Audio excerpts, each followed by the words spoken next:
Santal 33 is undoubtedly one of the most iconic niche fragrances, so let's review it now.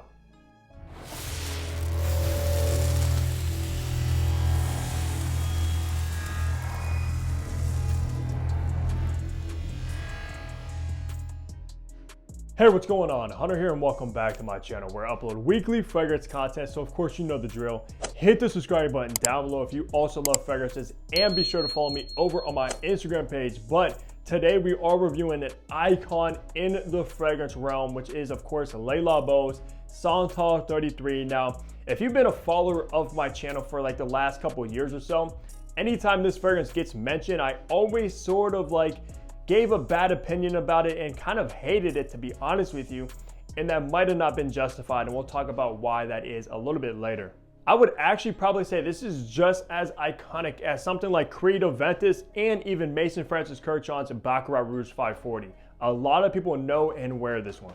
And Le Labo actually does something extremely unique, because if you have a boutique around you, you go inside, pick out your fragrance or whatever, there's actually a scientist kind of dude behind the counter making each and every single fragrance for you. So you can actually see him and make the fragrance for you, put it in the bottle, put the label on, sign it for you, etc. So it's a very cool experience. Unfortunately for me, I don't have any Le Labos within driving distance, which is unfortunate. So when I get these, I either have to order them or sometimes they'll pop up at some retail stores around. Let's go over some information now. Santal 33 was launched back in 2011, so it has been with us for quite some time now. As far as the retail price, on the two sizes you can get the 50 ml like I have in hand for $230, or you can get the bigger bottle, the 100 ml, for $322, which is of course a little bit expensive, but not too bad where it's almost unreasonable. And especially if you go to a boutique, you get that kind of buying experience, which makes it a little bit more worth it. And I also believe you could buy refills for these at a discounted price, but I'm not sure on the price of those. The concentration is an eau de parfum, so you are getting a pretty highly concentrated fragrance with this one. As far as the perfumer, he is Frank Volkol, who has actually made quite a few fragrances for Le Labo and also created some fragrances for Fleur, which I do own. And that's the only kind of experience I have from him in particular. But I do know he has a pretty big resume when I looked him up. With all the information out of the way, let's look at the packaging and presentation you get with Santal 33 now. So unfortunately, we're only gonna be looking at the bottle because my box is completely buried. However, the box is probably one of the most generic, boring boxes when it comes to niche fragrances. It's literally just a cardboard box with the same logo on it as well as the bottle. But looking at the bottle, I kind of like this kind of industrial theme that Le Labo goes for. It's very simplistic and I actually kind of enjoy that. Of course, you have Santal 33 50 ml bottle, eau de parfum. It says it stays fresh for 12 months after first spray, which is not right. Fragrances last basically forever if you store them properly. On the bottom, you do have your sticker with your batch code and some information, and nothing on the back. On top, you have the Le Labo kind of embossed in this. It might be a metal, yeah, I think it's a metal cap. It is pretty heavy. Nothing inside the cap, nothing on the atomizer. And these do not click into place. They do hold on by friction, so be careful when you pick these up. For the notes, you have sandalwood, leather, papyrus, cedarwood, cardamom, violet, iris, and amber. And this will be classified as a woody spicy. So let's spray this and test out these atomizers. Honestly, kind of a disappointing atomizer right there. It actually sprays very narrow and not a lot of juice. But of course, that's not necessarily a deal breaker. So let's remind myself of Santal 33. After smelling this opening, I kind of feel bad for bashing Santal 33 as much as I did throughout the years. However, still not my favorite DNA by any means. And the reason I bash this fragrance so much is actually unjustifiable, because I've only ever owned colognes of Santal 33 and I was not a fan of it at all, actually. Literally hated the scent profile. It kind of smelled like dill pickles to me from that sandalwood, which you are still gonna get that slight similarity to the colognes, but the Santal 33 itself is a completely different animal. It's much more complex and none of the colognes even come close to the real thing. In the opening, when you spray this one, you are gonna get a very choppy, kind of rough edge sandalwood in here. It's not smooth, it's not creamy even like a lot of sandalwoods come across.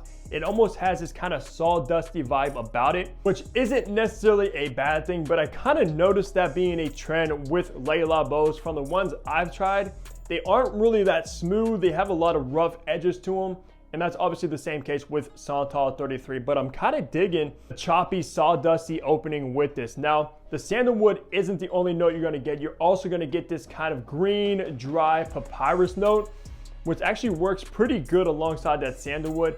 And I think that combination is what makes it smell like dill pickles, because standalone sandalwood actually kind of smells like pickles itself. When you throw that papyrus in there, there's something about it. It literally smells like you're smelling pickle juice. And that doesn't obviously sound the most enjoyable thing, even though a lot of people like the smell of pickles. It might be you watching this, so if you like to smell pickles, you would actually probably enjoy this one, at least the opening, because it actually does change rather than the clones, which is straight up pickle juice. And it's kind of funny because I know some people actually call this Pickles 33, and it kind of lives up to that nickname a little bit. But thankfully, once you make your way into the mid, you are obviously still getting that sandalwood. It's not really going anywhere, at least anytime soon. Obviously, being a sandalwood fragrance like Santal, which means sandalwood in French. In the mid though, you are gonna get this very powdery, kind of woody iris note. Now, I actually love iris because of how many different ways it can smell. It can be very waxy, it can be powdery, it can be woody, it could be dry. And here you are gonna get the powdery woodiness iris, which doesn't smell like lipstick or a makeup bag or anything like that. Like a lot of times iris can. It's just a very woody iris. And at the end of the day, this is an extremely woody fragrance through and through. Then finally wrapping this fragrance off in the base of Santal 33 is actually my favorite part of the entire composition, because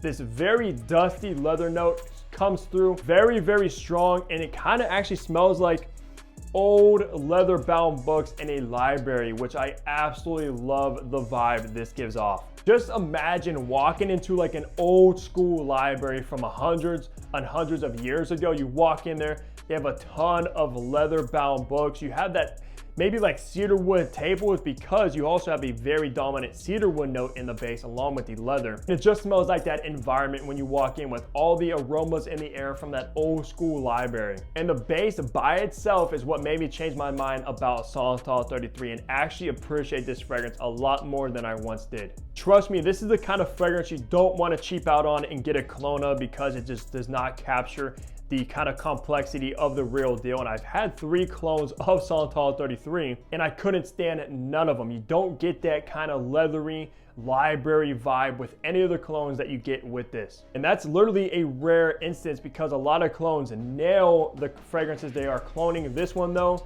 isn't really the case. So for the best seasons to wear Santal 33, this is obviously a very versatile fragrance that could be signature worthy even. But for me personally, I think it works the best in the fall, winter, and the springtime, not necessarily the summertime at all. Actually, there's nothing citrus about this, nothing aquatic. It's just a very, very woody, dusty, leathery, and dry, which of course works better in like the colder environment. For occasion though, it's very versatile when it comes to that. You can wear this one easily dressed down and also easily dressed up. So whatever you're wearing for that day, you spray this on and it will just fit your outfit perfectly. And I think that's why this fragrance is so popular, is because it's signature worthy and extremely versatile. It kind of has that hipster vibe. I know a lot of hipsters wear this one, and I think it's almost like the signature scent of New York City. I think a lot of people actually wear this fragrance down in New York City. So if you're in New York, you probably smell this all the time. For gender, this is almost a fragrance that kind of classifies the unisex fragrance, because both a woman and a man can wear this one without any problems at all. It doesn't lean feminine and it doesn't lean masculine by any means. So if you're a woman watching this, you're a man watching this one, this fragrance is for you. For age groups though, I think this one is probably perfect for anybody like in the earlies to mid 20s and up. It's not really a teenager fragrance at all. It's more of like a hipster in their 20s that maybe in the fashion, maybe owns a business, maybe even a boss, or maybe even an influencer kind of person, like a hipster person. This is what this fragrance is targeted towards. So I think 20s and up is perfect for Santal 33. Even though if you are maybe like 18, 19, you can still obviously wear it. I just kind of picture that kind of person rocking this fragrance. Now, wrapping the review off, talking on the performance. So I got about average longevity with Santal 33 around the 8-hour mark, which is about perfect for many people. When you spray this in the morning, maybe you go for like an 8-hour work shift, it's gonna last you the majority of that work shift with ease. You don't really have to reapply it. So you don't have to worry about that. It's obviously not the longest lasting fragrance, but it gets the job done. And when it comes to the projection though, that's where it is above average. This is a very loud fragrance where it's almost a fragrance that wears you rather than you wearing it. And trust me, people will smell this one and you will get attention. It probably is a fragrance that a lot of people have never smelled before, so they probably will ask you what you're wearing unless you're in like a big city like New York City where a lot of people are rocking this one. Probably won't be so unique somewhere like that, but if you're somewhere a little bit more small city, small town, you will stand out like crazy with Santal 33. And like I said, it has loud projection, almost room filling. And it's also pretty safe where you don't have to worry about offending people around you when you're wearing it, which is a plus. So that's gonna do it for my review of one of the most iconic fragrances we have in the fragrance world, Santal 33. Let me know down below what your thoughts are on this fragrance. It's either kind of like a love it or hate it sort of fragrance. So I'm very interested to see what you guys' thoughts are on this and what other fragrances from Le Labo do you guys recommend, because there is some that I absolutely want to try. But besides that, leave a like, subscribe below if you haven't already. And of course, you already know, I'll catch all of you back here in my next upload. Take care, everybody.